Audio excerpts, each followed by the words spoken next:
देखिए, रूसो का सामान्य इच्छा सिद्धांत हम पढ़ रहे थे और सामान्य इच्छा सिद्धांत में हमने उसकी विशेषताएं पढ़ी थी। किस प्रकार से रूसो का जो सामान्य इच्छा सिद्धांत है उसमें रूसो ने उसे आदर्श इच्छाओं से युक्त माना है और ये बताया कि सामान्य इच्छा आदर्श और शुभ इच्छाओं का योग है, क्योंकि व्यक्ति की जो है आदर्श इच्छाएं अर्थात उसके कल्याण की जो भावना उसके मन में निहित होती है, परोपकार की भावना उसके मन में जो निहित होती है, उस परोपकारी भावना से ही जो है समाज का कल्याण होता है। इस कारण से रूसो ने अपने सामान्य इच्छा सिद्धांत में उसने प्रमुख रूप से उसे आदर्श इच्छाओं से युक्त माना है और ये कहा है कि सामान्य इच्छा क्या है, आदर्श इच्छाओं का संयोग है, क्योंकि आदर्श इच्छाएं लोक कल्याण और सामाजिक हित में होती हैं। इस कारण से रूसो जो है अपने सामान्य इच्छा सिद्धांत को सामाजिक हित और लोक कल्याण की भावनाओं से युक्त मानता है और ये कहता है कि सामान्य इच्छा जो है वह आदर्श इच्छाओं के योग से मिलकर बनी है। तो हम देखते हैं कि रूसो की जो सामान्य इच्छा है और जो सर्वसम्मति है उसमें क्या अंतर है। आपके कई बार 2 नंबर का प्रश्न आ जाता है, कई बार 5 नंबर का भी आता है कि सामान्य इच्छा और सर्वसम्मति या जनसम्मति में क्या अंतर है। तो देखिए उसके बारे में हम देखते हैं कि सामान्य इच्छा और सर्वसम्मति में किस प्रकार का अंतर है। तो देखिए, सामान्य इच्छा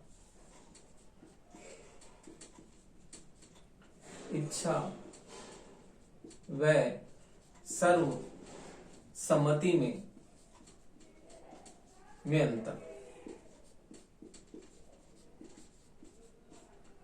देखिए, सामान्य इच्छा और सर्वसम्मति में अंतर हम ये देखते हैं कि जो है सामान्य इच्छा जो है वो सब व्यक्तियों की इच्छाओं का योग होती है।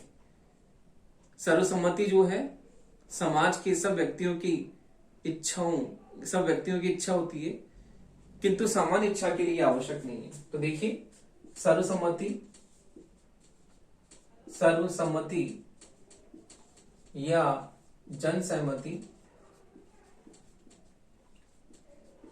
समाज के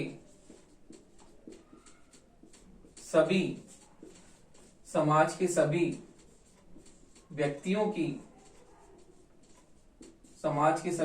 की इच्छा होती है,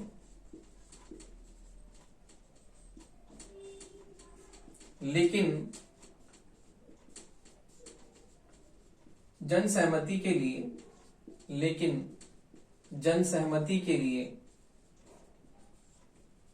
यह आवश्यक नहीं है। जनसहमति के लिए आवश्यक नहीं है। अगला हम देखते हैं कि जो सामान्य इच्छा जो होती है इसमें ऐसी एकता होती है जैसे कि सर्वसम्मति में कभी नहीं होती है। तो देखिए, सामान्य इच्छा में एकता पाई जाती है। सामान्य इच्छा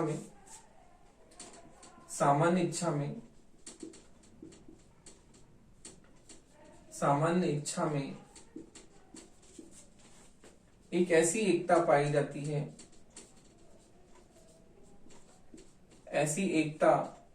जाती है जो कि सर्वसम्मति में नहीं होती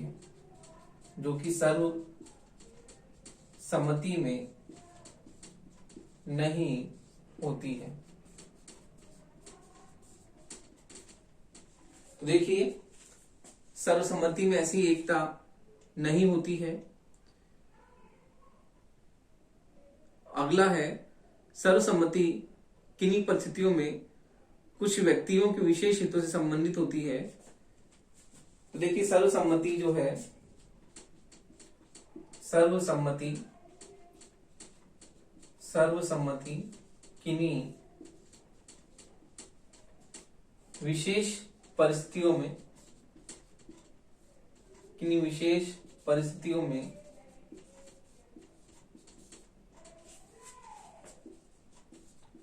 किसी विशेष वर्ग से संबंधित हो सकती है, किसी विशेष वर्ग से संबंधित हो सकती है,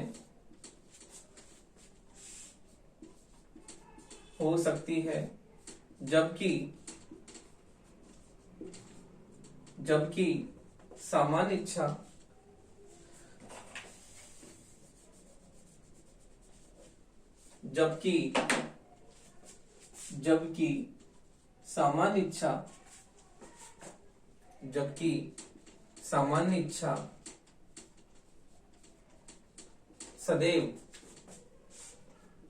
इच्छा सदैव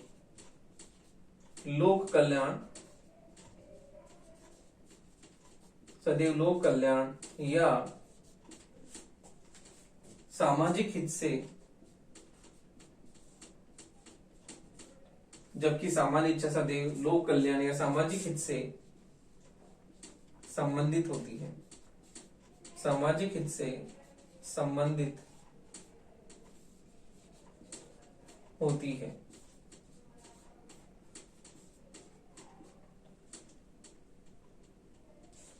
देखिए, सामान्य इच्छा और जन सहमति, सर्वसम्मति में अंतर आपके कई बार परीक्षा में पूछा जाता है कि सामान्य इच्छा और जन सहमति में कोई दो अंतर बताइए। तो आपके प्रश्न जो है सदैव परीक्षाओं में आता रहता है। तो सर्वसम्मति और जन सहमति में प्रमुख अंतर यह है कि जन सहमति जो होती है समाज की सभी व्यक्तियों की इच्छाओं का योग होती है, जबकि सर्वसम्मति या जन सहमति समाज की सभी व्यक्तियों की इच्छा होती है, लेकिन इधर मैंने जन सहमति लिख दिया, लेकिन सामान्य इच्छा के लिए यह आवश्यक नहीं है। लेकिन सामान्य इच्छा के लिए यह आवश्यक नहीं है, क्योंकि सामान्य इच्छा किसी एक व्यक्ति की इच्छा भी हो सकती है, सभी व्यक्ति की इच्छा भी हो सकती है, क्योंकि सामान्य इच्छा सभी व्यक्तियों की जो है सामाजिक हित की भावना से युक्त होती है, इसलिए सामान्य इच्छा किसी एक की भी हो सकती है, सभी की भी हो सकती है। जबकि जन सहमति जो होती है वो सभी व्यक्तियों की इच्छाओं से युक्त होती है। अगला अंतर है, सामान्य इच्छा में एक ऐसी एकता पाई जाती है, जबकि जन सहमति में एकता नहीं पाई जाती, क्योंकि सामान्य इच्छा सभी की इच्छाओं से युक्त होती है, इसलिए इसमें एकता होती है, जबकि जन सहमति में ऐसी एकता नहीं पाई जाती। अगला है, सर्वसम्मति किन्हीं विशेष परिस्थितियों में किसी विशेष वर्ग से संबंधित हो सकती है, क्योंकि जन सहमति जो होती है वो किसी विशेष वर्ग से संबंधित हो सकती है। हम चुनाव में देखते हैं कि कोई विशेष वर्ग जो होता है वो जो है चुनाव में खड़े हुए किसी भी उम्मीदवार को वो जिताता है, तो किसी विशेष वर्ग से संबंधित जनसम्मति होती है। लेकिन सामान्य इच्छा जो होती है वो सदैव लोक कल्याण या सामाजिक हित से संबंधित होती है।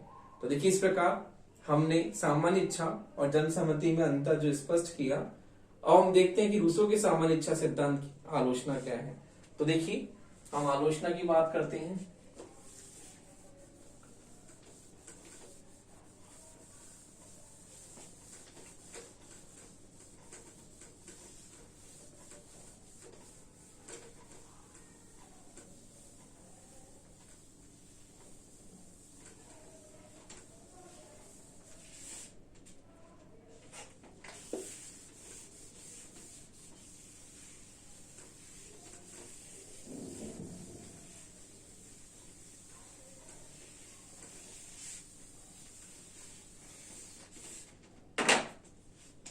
देखिए, रूसो के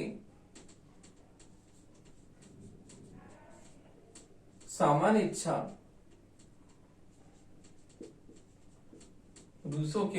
इच्छा सिद्धांत की आलोचना। रूसो के सामान्य इच्छा सिद्धांत की आलोचना।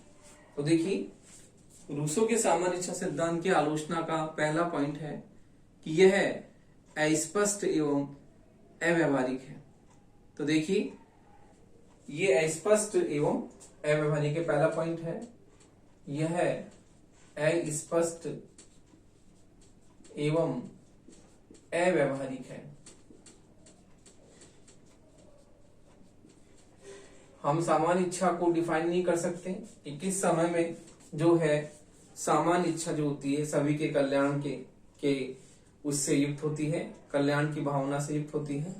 तो रूसो की सामान्य इच्छा अस्पष्ट एवं व्यवहारिक है कि हम सामान्य इच्छा में हम सभी के कल्याण की बात करते हैं, तो हम उसे कैसे डिफाइन करेंगे कि सभी व्यक्तियों का कल्याण किस प्रकार से हो, और ये इच्छा सभी व्यक्तियों की कल्याण की भावना से ही युक्त है, इसको डिफाइन करना बहुत ही अस्पष्ट एवं अव्यवहारिक है। अगला है यथार्थ इच्छा तथा आदर्श इच्छा का भेद क्या है, काल्पनिक है।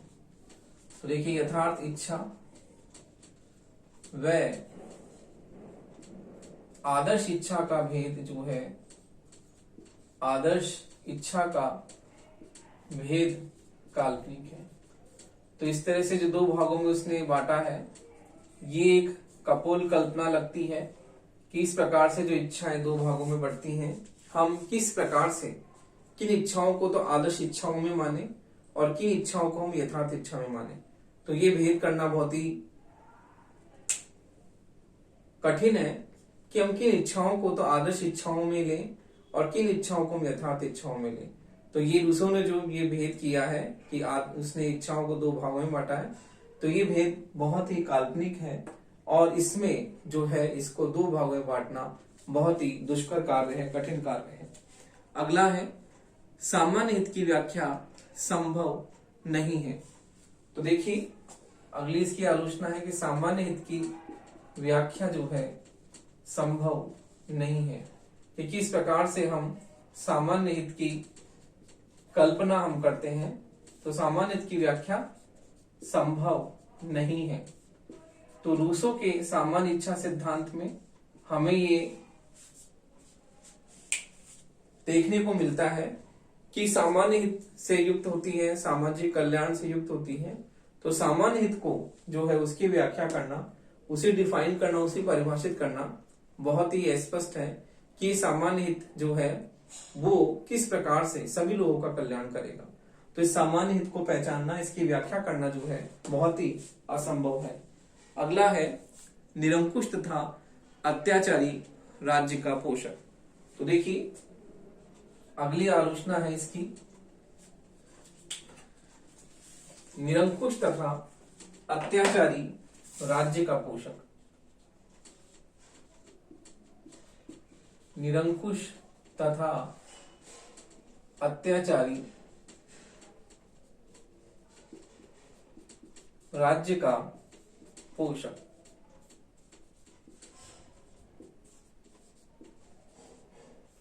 तो देखिए रूसो ने सामान्य इच्छा के द्वारा निरंकुश और सर्वोच्च सत्ता की बात की है कि सामान्य इच्छा निरंकुश है और निरंकुश होने के कारण ये ऐसे भी तो अमर्यादित शक्ति का प्रयोग करती है। तो इसलिए रूसो जो है एक प्रकार से निरंकुश शासन का जो है वो प्रतिपादन करता है, हमें दिखता है। और उसने सामान्य इच्छा के द्वारा राज्य की सर्वोच्च सत्ता, निरंकुश, असीमित और अमर्यादित सत्ता का जो है उसने पोषण किया है और वो राज्य की निरंकुश और सर्वोच्च सत्ता की बात सामान्य इच्छा के द्वारा करता है। अगला है प्रतिनिधियात्मक प्रजातंत्र में संभव नहीं। तो देखिए रूसो का जो ये सामान्य इच्छा सिद्धांत है वो प्रतिनिधियात्मक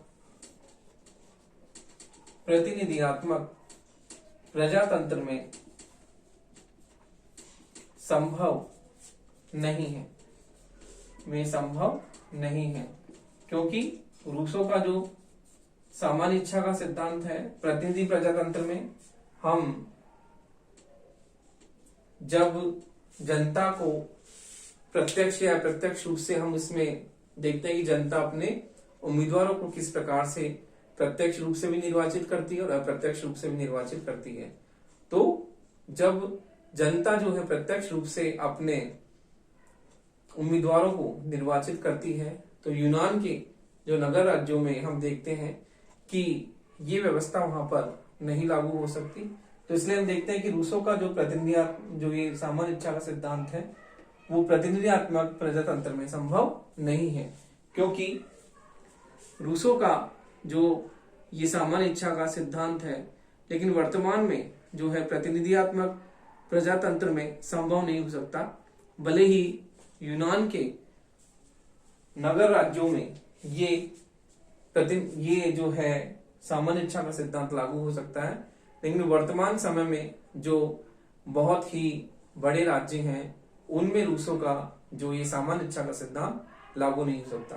तो देखिए, इस प्रकार रूसों के सामान्य इच्छा सिद्धांत की आलोचना हमने अभी देखी, और इस प्रकार हम देखते हैं कि रूसों के सामान्य इच्छा सिद्धांत की उपयुक्त आलोचनाओं के बावजूद भी इसका जो महत्व है वो महत्व कम नहीं होता, क्योंकि उसने एक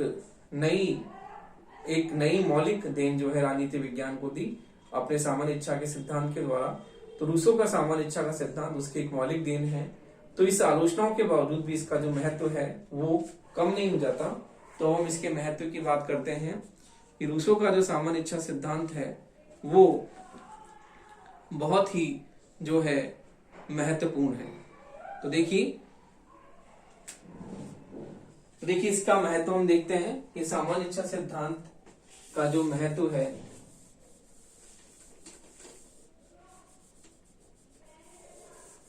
इन आलोचनाओं के बावजूद भी रूसों के सामान्य इच्छा सिद्धांत की जो है वो महत्ता है।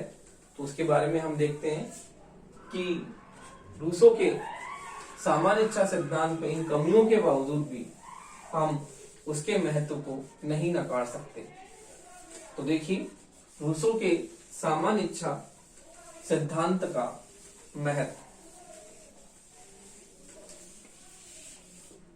तो देखिए, रूसों के सामान्य इच्छा सिद्धांत का महत्व की हम बात करते हैं।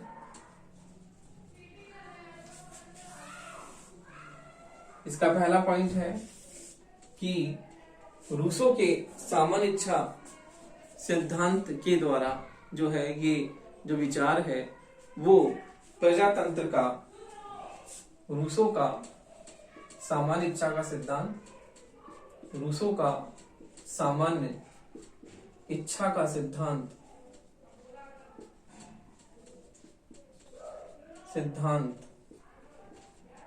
प्रजातंत्र का रूसों का सामान्य इच्छा का सिद्धांत जो है वह प्रजातंत्र का प्रतिष्ठापक है। प्रजातंत्र का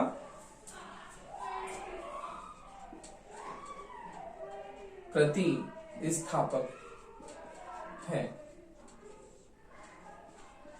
क्योंकि प्रजातंत्र में रूसों ने सामान्य इच्छा सिद्धांत में उसको जनसहमति पर आधारित नहीं माना, उसे जन कल्याण और सामाजिक हित की भावना से युक्त उसे माना है। जबकि जनसहमति में हम सभी की सहमति की बात करते हैं। तो ये सभी की सहमति का विचार जो है रूसों ने दिया है।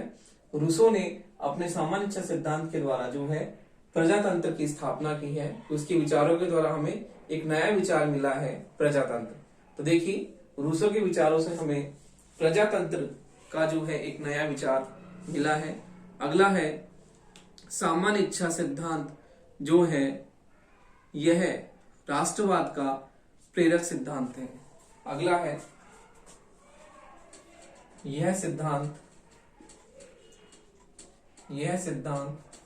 राष्ट्रवाद का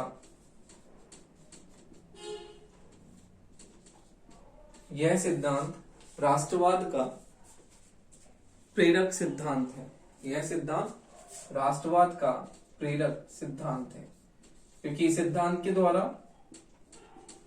राष्ट्रवाद की जो भावना होती है वो परिपोषक होती है। इसका परिपोषक है ये, क्योंकि इसमें एकता की बात की जाती है, अखंडता की बात की जाती है।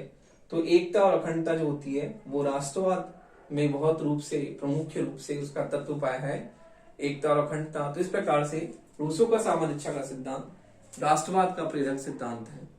अगला है, इस सिद्धांत में व्यक्ति तथा सामाजिक हित दोनों को ही प्रधानता दी गई है। तो देखिए, इस सिद्धांत में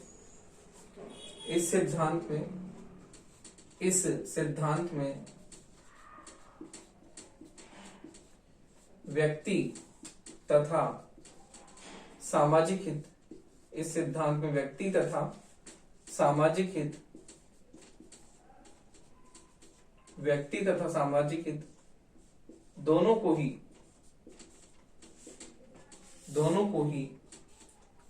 प्रधानता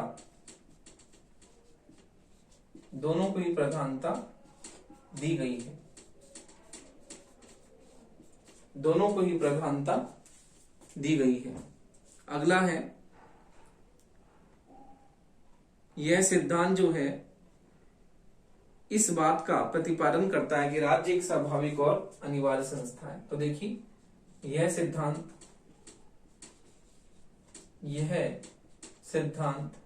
इस सत्य का प्रतिपादन करता है। यह सिद्धांत इस सत्य का प्रतिपादन करता है कि राज्य एक अनिवार्य और स्वाभाविक संस्था है, कि राज्य एक स्वाभाविक एवं अनिवार्य संस्था है। राज्य एक स्वाभाविक एवं अनिवार्य संस्था है।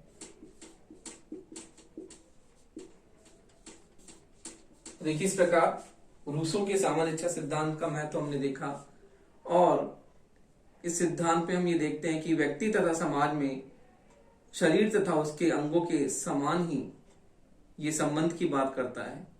तो देखिए, यह सिद्धांत व्यक्ति तथा यह सिद्धांत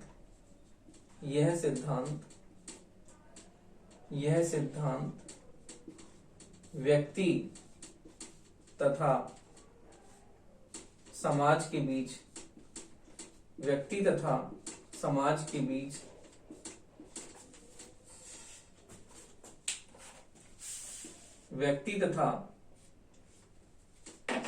के बीच शरीर के अंगों के समान ही शरीर के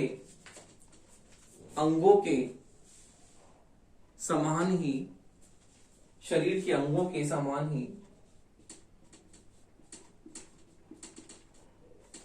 ही संबंध स्थापित करता है, जिसे हम सावयव एकता के सिद्धांत के नाम से जानते हैं। संबंध स्थापित करता है, जिसे हम सावयव एकता के सिद्धांत के नाम से जानते हैं। सावयव एकता का सिद्धांत का मतलब व्यक्ति और समाज में उसी प्रकार से संबंध है जिस प्रकार से शरीर के सभी अंगों में हम संबंध की बात करते हैं कि शरीर का एक अंग दूसरे अंग से जुड़ा हुआ है, उसी प्रकार से व्यक्ति और समाज के बीच भी उसी तरह का संबंध पाया जाता है। तो देखिए, इस प्रकार रूसो के सामान्य इच्छा सिद्धांत की उपयुक्त आलोचनाओं के बावजूद भी हम ये कहते हैं कि रूसो का ये सामान्य इच्छा का सिद्धांत राजनीति विज्ञान को उसकी बहुत ही महत्वपूर्ण देन है, और ये प्रजातंत्र का परिपोषक है।